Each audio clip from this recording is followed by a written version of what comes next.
Alright, day 2. Here I am on, I guess this is Grassy Narrows Road, right off of the road that my parents' cottage is down. There's a nice little kicker on this hill that amounts to about 8 kilometers an hour going up and about 67 going down, at least for me. It's pretty rollerish in here. Hoping to do about 120 today, so we'll see how I'll hold out for that by myself. It's kind of windy too, so got a double whammy. Okay, airport road now. There's the airport. So you know I'm on the return direction of the Kenora triathlon. And a little bit of uphill here. And you know shortly it's going to go downhill and fast, because this is pretty much the peak of the race course here. And maybe if you pay attention, I'll give you some landmarks for gear shifting on this thing, because I've ridden this course about 20 or so times, maybe more, in the last 3 years. It's hard to say. It's a tiny airport. All right, landmark number 1. We're coming up to those mailboxes. They don't mean so much here because this is where you start to go down. But when you're coming in the other direction, when you see that, it's time to get back in your big ring soon, because it's gonna flatten out. And that's the end of the climb. It's about, I don't know, what is it, 1.5 kilometers? I'm not sure. But if you're going down now, need both hands. Okay, so I just turned off the road from the airport. There's Mount Evergreen Road. From here, it starts going up. It's not very steep, but it is about 2 kilometers long. And I usually go down into my small ring for it, just so it makes it a little, conserve some energy a bit for running. So that's the next landmark. So here I am, Garrow Park. That's the start of the triathlon, obviously where the swim is. I'm going to ride around the lake in a minute because I'm going to Redditt, but that's the start. I can usually get here from my parents' cottage in about 30 minutes, and today, because there's such a big headwind in that direction, it took me about 34, that and the videotaping. But it's a nice little route, nice little downhill weighted route. Yeah, so that would be that. Carry on. Riding around the lake. A little bit of whitecaps on Rabbit Lake today. That tells you it's windy.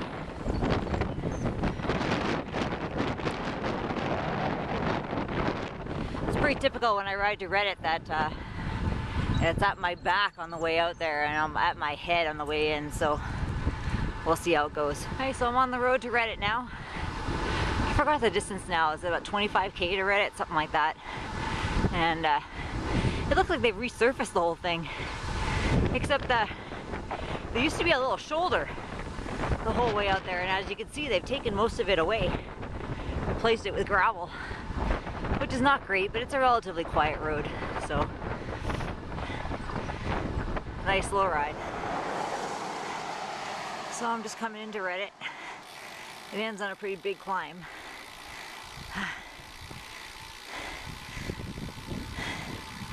I'll stop here, probably have a little snack, and head back at almost 43.5 kilometers.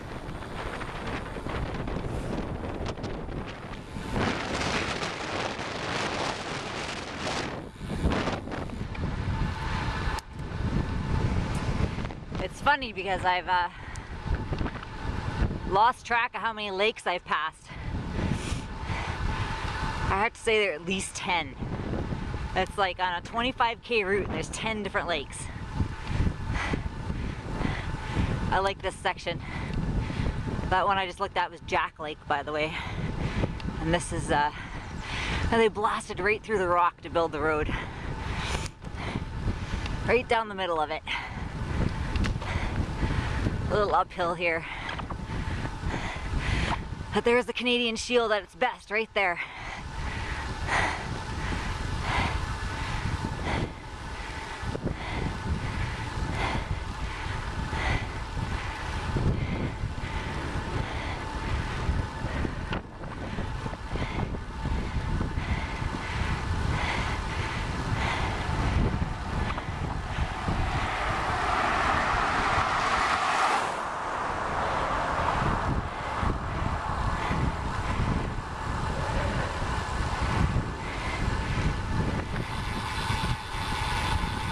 Here we're coming up on my favorite lake of all.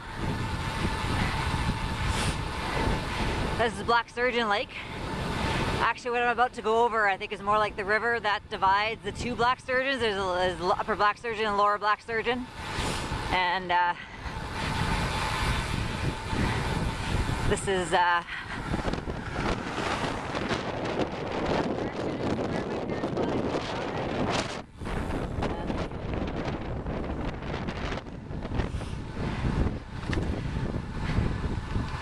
now uphill again.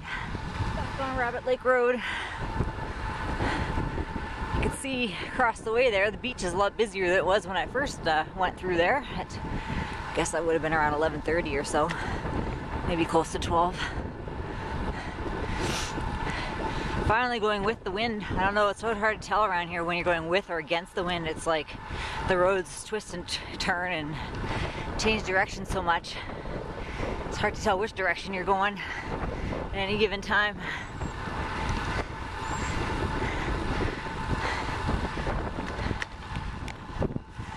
So I'm back on the Kenora race route. There's the Skyline store and the gas station. From about here to where you turn onto Airport Road where the big hill is, it's all downhill, so you start hammering big time here. And on the way back, when you're coming off the uphill, that's where you put yourself in your big ring and go. Because it's pretty much flat all the way in. Okay, so now I'm on the Kenora bypass, which is probably easily the scariest part of this whole ride. Simply because gazillion semis go by you at like 190 kilometers an hour. And it's only about, I guess, 15K of this I think I have to do. So, oh yeah, nice little drop off down the side too, that's lovely. As well. And more lovely Canadian Shield. Right, just rolling into Rushing River. It's a campground. I think it's a national park. It's not a provincial park. I could be wrong about that though. I've never actually been camping here, but I've visited people who were camping here. My cousin used to camp here all the time.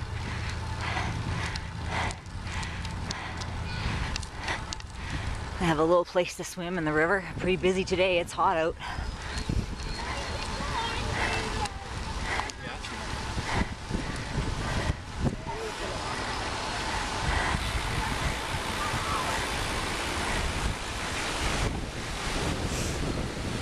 And there's the Rushing River.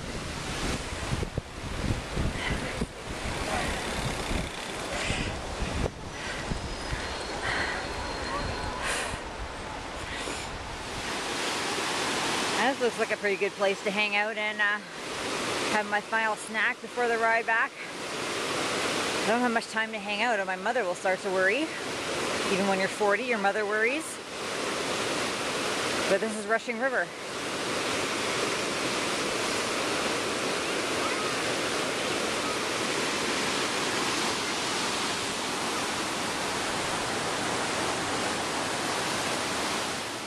Okay, so I'm back. That was 123.9 kilometers, 452 it took me. Lots of wind. Here's my heart rate still going. 112, 113. Average heart rate 144. Average speed 25.4, so pretty slow. There was a lot of wind. Max speed 62.6, but I saw 65.5. Garmin always rips you off your max speed. Yeah, it's good to be back. There's that bike I found in the junk pile. That's where the kids and I sleep, in the guest cabin. And the other cabin's down there. Can't see it. There's a bush. Can't move right now. Not even off my bike yet. Glad to be back.